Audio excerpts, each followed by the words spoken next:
টাকা ব্যস্ত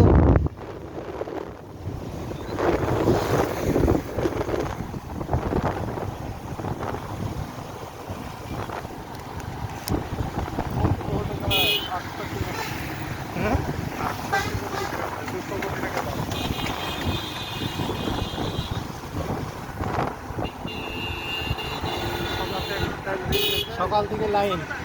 মোটরসাইকেল আলাদা ধৈর্য দেখেন আমার দেশের বাঙালির ধৈর্য দেখেন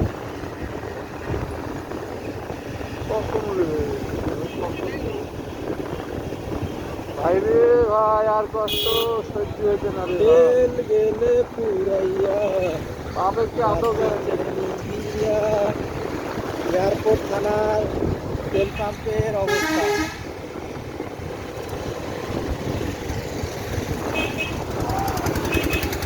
পাম্পগুলোকে পর্যাপ্ত পরিমাণ তেল দেওয়ার জন্য অনুরোধ করা হয়েছে যাতে মানুষগুলো হয়রান করে